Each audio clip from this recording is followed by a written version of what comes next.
ACC fans are smart, and so they know what the next letter or the next team in the alphabetical order is. And by the way, we just spent 10 minutes apiece, talking about Cal and Boston College. So let's move on All right. to one of the big There's dogs some of this other conference. there's some other teams that are less competitive. We won't spend as much time on. Oh, please God, no, I can't do it for my sanity. All right, let's talk Clemson here. New unnamed intern was doing some work for us along with us in a Google Doc today. Will, you got the first bullet point. So I talked about Cal. Let me know how you feel about Clemson, because I think we're both pretty high on what Clemson Mhm. can be in 2024. Yeah, I love this Clemson team. I like what Dabo did off the field. Obviously, he didn't bring anybody in the portal, which I'll get to, but he keeps Garrett Riley as offensive coordinator, keeps Cade Klubnik. They didn't lose many starting players to the portal. Mm-hmm. Um, so you've got your quarterback, you got your OC back. You got to think there'll be improvement there. He brings in Matt Luke to coach the offensive line, a unit last year that was really, really bad. Matt Luke is a good enough offensive line coach that I think can turn that unit around immediately, and you'll see the success immediately. You'll probably even see it against Georgia, which they open with Georgia. That I don't wish that on anybody, but Yeah.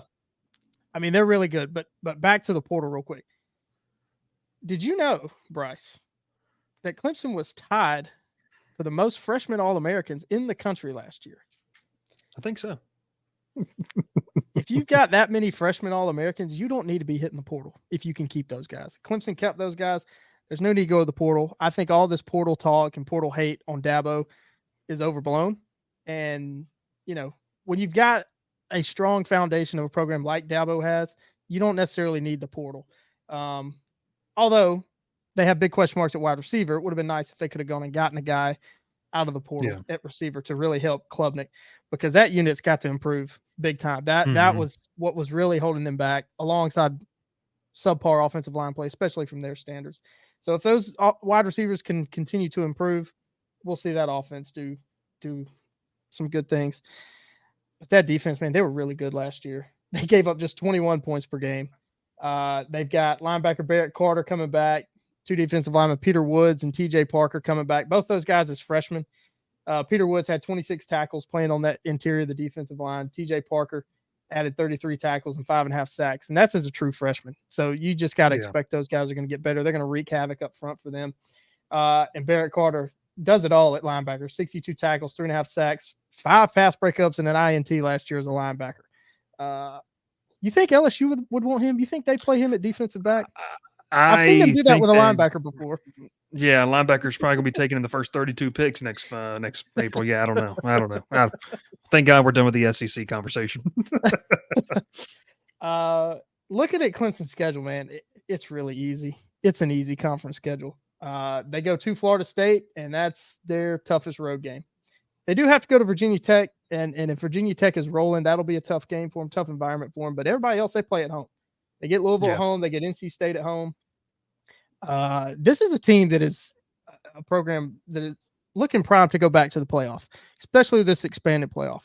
I think they're 1-2 at the top of this conference with Florida State. So they're going to lean on that defense. They bring Phil Maffa back at running back. We know Klubnik can run the ball some too. They're going to run the ball and play defense. And with that schedule, that's going to be enough. They'll probably be back in the ACC championship. I'm putting their ceiling at 11-1. And their floor at 8-4. They could drop those games like Louisville. They got a lot of question marks. They're bringing in basically a whole new team. They could very well go down to Florida State and lose. Could lose to Virginia Tech on the road if Virginia Tech's rolling. Georgia, I think Georgia's gonna beat them. But 11-1 to 8-4 is what I'm looking at. This is a really good team coming back to Clemson. Well, Zach Jones agrees with you. He says ceiling 11-1, 8-4. And then a good point here, he says over on that over under at 9.5. He says, I have them losing to Georgia and FSU, but if they beat Georgia week 1, I'd be scared. I would too, because I think it's going to take a really good offensive effort to beat Georgia right there. And then a good comment here from True Seminole. This is definitely Will says he's not necessarily worried about the portal, and this is a good point. True Seminole says, I don't think it's too much overblown. The Alabama used the portal and got Jameson Williams and Gibbs, the two key players on the team that I think not using the portal is going to bite Clemson. It very well might. I will tell you this, though. when you look at the high school recruiting that Clemson has had as of late, they've got the number 6 class per 24/7 Sports right now for the 2025 grouping. They're really recruiting the state of Georgia very well, which we know is a talent-rich state. They've got some feelers elsewhere. If they keep hitting, and True Seminole, you're right, like it is a gamble because you're going to have to hit on a guy like TJ Parker and Peter Woods nearly every year to keep it up. That's Absolutely. a unique thing. But if you can, and you can find a way to do that, you're kind of, I don't want to say playing with fire. You're playing with house money. I think if you're Clemson not using the portal, it's working. And people Pushing who your say luck. Clemson's There's on no the doubt about it. downfall, oh yeah, and people who are saying that Clemson's in a downfall. I mean, guys, they were up there with the best team of the decade, for 3 straight Mhm. years. It felt like. So yeah, they're going to take a step back. I don't know last if year they're was the out of first year that. they didn't get 10 wins in 7-8 years, something crazy like that. They've won double-digit games for nearly a decade before last Yeah. year. It was, oh yeah. I mean, it's been crazy. Jeremy York says, "Will Clemson ever be back on the level they were in the top 4 in the country for a solid handful of years?"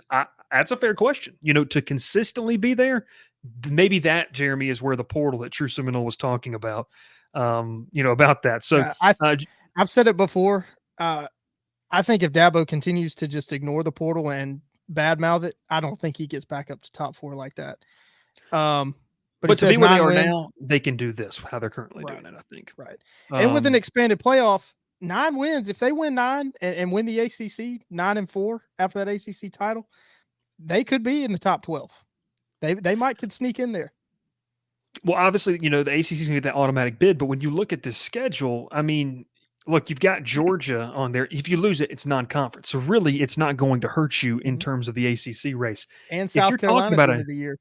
If you if you're drop that talking game, it about doesn't an, matter for conference. it doesn't matter. No, you're right. If even two, let's say they go 9-3, okay, in Jeremy's situation, even if you can get to a 2-loss ACC record, that still could put you in Charlotte at the end of the year for the ACC title game. And Mhm. so, to Jeremy's point, he likes Clemson at 9 wins, solid. It could put you in the bracket, Jeremy, if you can get to 9-3 and you win that 10th game. There, you might have been talking about 9 wins overall. I don't know if 8-4 gets you there because I think that would require a couple losses in conference play, and maybe some things are kind of, Mhm. I don't know. We'll see. Gavin says, "I wish we could see Tech lift weights pregame again. That was crazy." And True That's said, "Hey, I see both your sides." watching That felt Tech lift personal. those weights. That's like That felt a personal. fever dream. I'm not even a Tech fan. That's like a fever dream. We're going to talk about that head coach and now DC and Tech a little bit later. But yeah, that's Clemson. Just a couple more things, and I wanted to not harp on it too long. But what you said about this is a team that's still leaning on a borderline elite defense. I think that Mhm. I don't know if they. I'll say this is my kind of hot take, and we'll do hot takes as we get through the summer. I think Clemson's going to have a top 5 defensive line unit overall in the country. I think that you talk about Peter Woods, T.J. Parker, and a couple other groups, and then a linebacker who I believe is playing either in his 5th or 6th year in Barrett Carter. These are guys that really good understanding of football. That front 7 might be one of the best front 7s in the country, all said and done. So I do like what Clemson brings to the table, and I kind of sit there with you. But I'm going 11-1, floor 8-4. I think they'll be somewhere in between that, like you said. So Yep. Clemson Tigers.